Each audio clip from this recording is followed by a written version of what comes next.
भाइयों बहनों नमस्कार। All India anganwadi news channel में आपका स्वागत है। चैनल से जुड़ने के लिए नीचे दिख रहे रेड कलर के सब्सक्राइब बटन पर आपको सबसे पहले क्लिक करना है। फिर साइड में एक नोटिफिकेशन बेल यानी घंटी बन के आएगी, उस पर जब आप दबाएंगे तो 3 घंटी आपको दिखेंगी, जिनमें सबसे ऊपर आल वाली घंटी आप लोगों को दबा लेनी है। आंगनबाड़ी सेविका सहायिका मिनी बहनों, आज शाम की सच्ची खबरों में आप सभी का स्वागत है।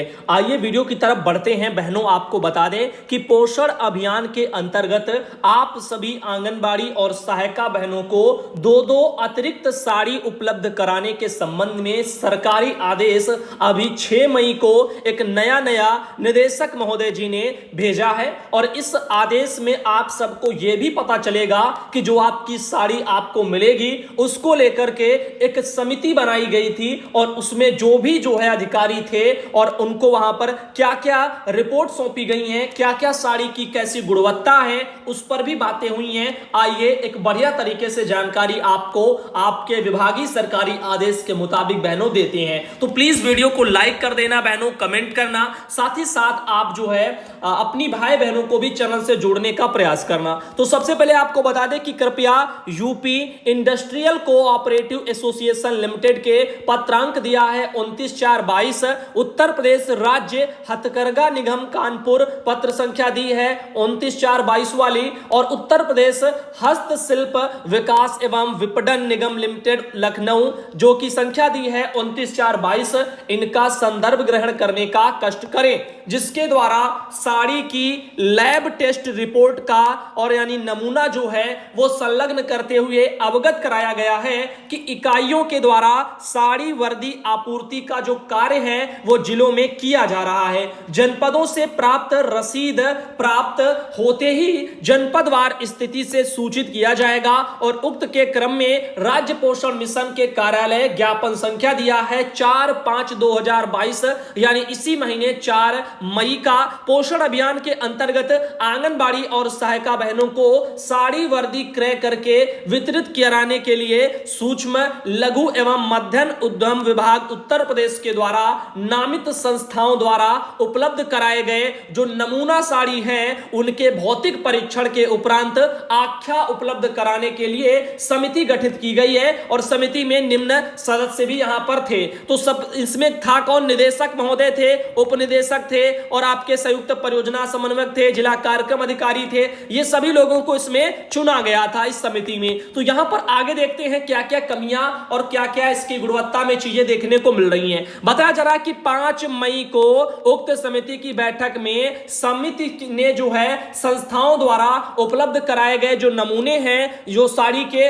उनका परीक्षण किया है और निम्नानुसार अपनी आख्या उपलब्ध कराई है। तो नमूना जो है जो आए थे आपके इन्हीं लोगों के वहां से, तो उनका परीक्षण किया गया और नमूनों में जो आपके थे साड़ी के उनमें क्या क्या देखने को मिला। बता रहे हैं कि उत्तर प्रदेश राज्य हथकरघा निगम लिमिटेड द्वारा मात्र सहायिका हेतु पीले रंग की साड़ी की टेस्ट रिपोर्ट दिनांक 29/4/22 को उपलब्ध कराया गया है, जबकि नमूना में 2 साड़ी आंगनबाड़ी कार्यकर्ती हेतु गुलाबी रंग की तथा सहायिका हेतु पीले रंग की, और यूपी का द्वारा भी जो है मात्र सहायिका हेतु पीले रंग की साड़ी की टेस्ट रिपोर्ट दिनांक 29/4 को उपलब्ध कराया गया है, जबकि नमूने में 2 साड़ी आंगनबाड़ी के लिए और जो है और गुलाबी रंग का तथा सहायिका के लिए पीले रंग का, तथा इसी प्रकार उत्तर प्रदेश हस्तशिल्प विकास एवं विपणन निगम लिमिटेड के द्वारा भी मात्र आंगनबाड़ी कार्यकर्ती के लिए गुलाबी रंग की साड़ी की टेस्ट रिपोर्ट दिनांक 29/4 को उपलब्ध कराया गया है, जबकि नमूना में 2 साड़ी थी आंगनबाड़ी कार्यकर्ती के लिए गुलाबी रंग की और सहायिका के लिए पीले रंग की। तो कोई भी ऐसे नहीं है जिन्होंने दोनों बहनों के लिए इकट्ठा जो है साड़ियों के नमूने दिए हों। फिलहाल इनका कहना है साड़ी आपूर्ति करने वाली चौथी संस्था उत्तर प्रदेश खादी एवं ग्रामोद्योग बोर्ड द्वारा साड़ी नमूना व टेस्ट रिपोर्ट उपलब्ध नहीं कराया गया है। तो चौथे जो है उन्होंने तो कोई उपलब्धि नहीं कराया। अब आप सोचो कितना गंभीरता से इन कंपनियों ने बहनों के जो है ऑर्डर को लिया होगा। अब इससे अंदाजा लगा सकते हो, क्योंकि जो कहा गया था 2 साड़ी के लिए, 2 आंगनबाड़ी के लिए गुलाबी रंग की और सहायिका के लिए 2 पीले रंग की, जबकि इन्होंने एक किसी कार्यकर्ती के लिए लाए तो सहायिका के लिए नहीं लाए, सहायिका के लिए दिया तो कार्यकर्ती के लिए नहीं दिया। तो इससे ही अंदाजा लग सकता है कि कितना यहां पर भी जो है अनसुना, अनदेखी और लापरवाही यहां पर की गई है नमूने भेजने में भी। इनका कहना है कि समिति के द्वारा क्षेत्रीय प्रयोगशाला वस्त्र समिति यानी वस्त्र मंत्रालय भारत सरकार सर्वोदय नगर कानपुर से परीक्षण की गई साड़ी की जो टेस्ट रिपोर्ट है तथा उपलब्ध कराए गए साड़ी के जो नमूने हैं उनका भौतिक परीक्षण किया गया। समिति का जो है उसके द्वारा साड़ी वर्दी के भौतिक परीक्षण में निम्न तथ्य भी पाए गए हैं। तो आइए देखते हैं कौन कौन से तत्व वहां पर पाए गए हैं। पहले में इसमें आप लोग जो है जानकारी लीजिए। उत्तर प्रदेश राज्य हथकरघा निगम लिमिटेड यूपी का व उत्तर प्रदेश हस्तशिल्प विकास एवं विपणन निगम इसके द्वारा उपलब्ध कराए गए नमूना साड़ी पर क्षेत्रीय प्रयोगशाला वस्त्र समिति सर्वोदय नगर कानपुर के द्वारा परीक्षण संबंधी कोई प्रमाणन अंकित नहीं किया गया है और ना ही संस्था के द्वारा नमूना प्रमाणित किया गया है, मात्र लिफाफे में रखकर नमूना उपलब्ध कराया गया। इस कारण यह स्पष्ट नहीं है कि संस्थाओं द्वारा उपलब्ध कराए गए नमूना साड़ी का ही परीक्षण क्षेत्रीय प्रयोगशाला वस्त्र समिति सर्वोदय नगर कानपुर के द्वारा किया गया है। तो ऐसे में ये चीजें जो है काफी अपने ऊपर सवाल भी बहनों खड़ी कर रही हैं। वहीं आगे चलते हैं, आपको बताते हैं उत्तर प्रदेश राज्य हथकरघा निगम लिमिटेड की अगर हम बात करें, यूपी का उत्तर प्रदेश हस्तशिल्प विकास एवं विपणन निगम इसके द्वारा उपलब्ध कराए गए नमूना साड़ी के लंबाई और चौड़ाई की जो माप की गई, जिसमें टेस्ट रिपोर्ट में अंकित माप के अनुसार साड़ियों की लंबाई और चौड़ाई सही पाई गई। साथ ही तीसरा है उत्तर प्रदेश राज्य हथकरघा निगम लिमिटेड यूपी का व उत्तर प्रदेश हस्तशिल्प विकास एवं विपणन निगम लिमिटेड द्वारा उपलब्ध कराए गए नमूना साड़ी पीले रंग के सहायिकाओं के लिए कि साड़ी में पोषण अभियान के लोगों में सही पोषण देश रोशन के स्थान पर सही पोषण देश रोशन प्रिंट है। इस प्रकार सही शब्द की वर्तनी की त्रुटिपूर्ण है। अब आप बताओ, एक छोटा सा वाक्य जो वहां पर जो साड़ी पर लिखना चाहिए था, सही को उन्होंने सही लिख दिया।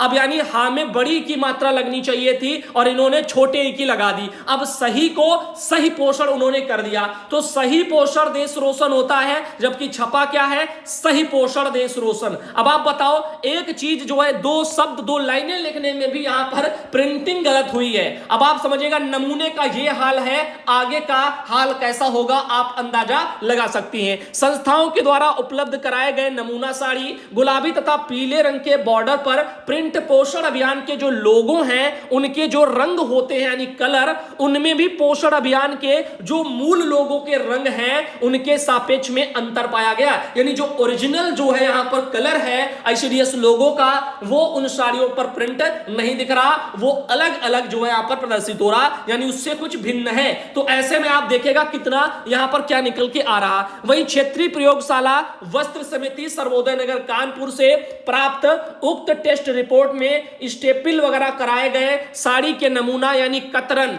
उसको संस्थाओं के द्वारा उपलब्ध कराए गए नमूना साड़ी का भौतिक रूप से अवलोकन समिति के द्वारा जो किया गया, तो टेस्ट रिपोर्ट में स्टेपिल किए गए नमूना यानी कतरन में कॉटन की मात्रा अधिक प्रतीत हो रही है। तो ये जो साड़ी है इनमें बताया गया है कि इसमें कॉटन की मात्रा अधिक है, और वैसे भी त्वचा के लिए सूती वस्त्र ज्यादा बढ़िया होते हैं, जो है जिनमें ये कॉटन वॉटन वाले दिक्कत करते हैं कपड़े, तो ऐसे में सूती होने चाहिए, गर्मियों में आराम हो। तो इस तरह से इसमें जो है ये कुछ कमियां हैं। संस्था द्वारा उपलब्ध कराए गए सभी नमूनों पर समिति के द्वारा अपने हस्ताक्षर अंकित किए गए हैं, जिससे यह स्पष्ट हो सके कि बैठक में उक्त नमूनों का ही समिति के द्वारा भौतिक परीक्षण किया गया। वहीं पर आगे लिखा है कि कार्यकर्ती और सहायिका को दो अतिरिक्त साड़ी वर्दी जनपदों में उपलब्ध कराए जाने के लिए विस्तृत दिशा निर्देश प्रदान किए गए हैं, जिससे क्रम में आपकी संस्था द्वारा उपलब्ध कराए गए साड़ी वर्दी के नमूने के भौतिक परीक्षण में समिति की आख्या में उपरोक्त अनुसार तथ्य प्रकाश में आए हैं। तो इस तरह से कि लेटर बहनों आया है जो कि यूपी से है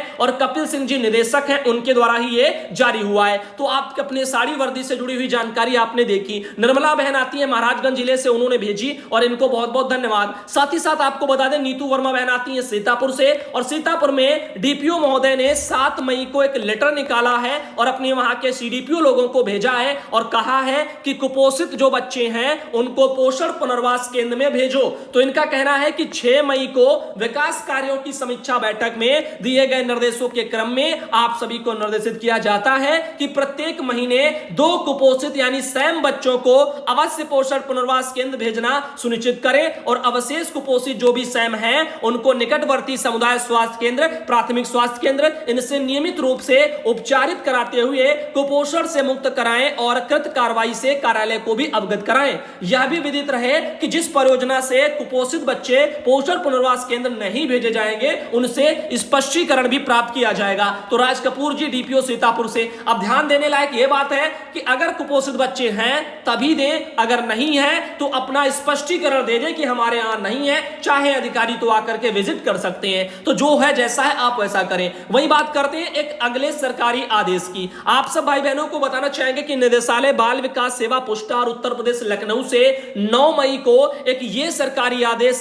समस्त जिला कार्यक्रम अधिकारियों को उत्तर प्रदेश में भेजा गया है, जिसमें उन्होंने कहा है कि श्री चुन्नी लाल साहू माननीय सांसद लोकसभा द्वारा नियम 377 के अंतर्गत उठाए गए प्रकरण से जुड़ा हुआ है। तो यहां पर आपको बता दें चुन्नी लाल जी जो हैं माननीय सांसद लोकसभा द्वारा एक प्रकरण उठाया गया है। कह रहे हैं कि छत्तीसगढ़ प्रांत से श्रमिक पलायन करके उत्तर प्रदेश और अन्य प्रांतों के ईंट भट्ठों में एवं अन्य कार्य करने हेतु लाखों की संख्या में आते हैं, जिसमें गोद में पलने वाले बच्चों से लेकर के 8 से 10 वर्ष के स्कूल में पढ़ने वाले बच्चे घर में संरक्षक के अभाव में मां बाप के साथ चले जाते हैं। चूंकि वर्ष के नवंबर दिसंबर महीने से जून तक श्रमिक ईंट भट्टों में रहते हैं, जो कि स्कूल में पढ़ाई का समय होता है। बाहर रहने के कारण उन बच्चों की पढ़ाई में व्यवधान होता है और ये गरीब बच्चे मां बाप के रोजी रोटी के लिए बाहर रहने के कारण स्कूल की प्राइमरी शिक्षा से ही वंचित हो जाते हैं। जबकि सरकार द्वारा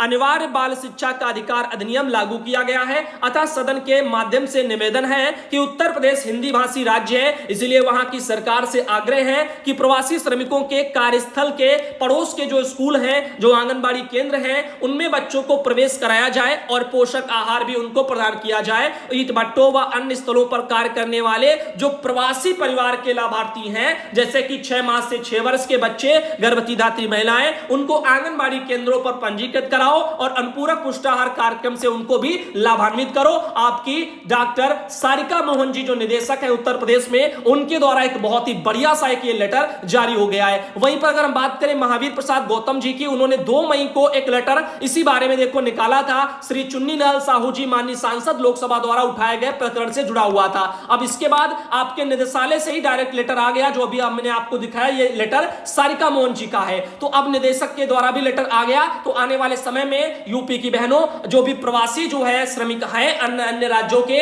उन सबको भी अपने निकटतम आंगनबाड़ी केंद्रों से जोड़ा जाएगा, उनको भी लाभ पुष्टाहार का दिया जाएगा। इसी संबंध में देखिएगा ये रहा उनका लेटर जो है यहाँ पर चुन्नी लाल जी का, और इस तरह से उन्होंने एक लेटर जो है लोकसभा वगैरह में एक भेजा था। वहीं पर आप देखिएगा इस तरह से एक ये भी ऑर्डर आया था लोकसभा वगैरह सेक्रेटरी की तरफ से, ऑफिस वगैरह मेमोरेंडम, और इसमें भी वही चीजें लिखी हैं, यानी इसी समस्या को लेकर के उन्होंने आवाज उठाई थी। और ये लेटर आप 22/3/2022 का देख पा रहे हैं। वहीं पर बहनों आगे चलते हैं, आपको बताते हैं इस जानकारी को सुनीता बहन ने भेजा था, अयोध्या जिले से आती हैं। और आज शाम का वीडियो बहनों हम यहीं तक रखेंगे। अगले सुबह के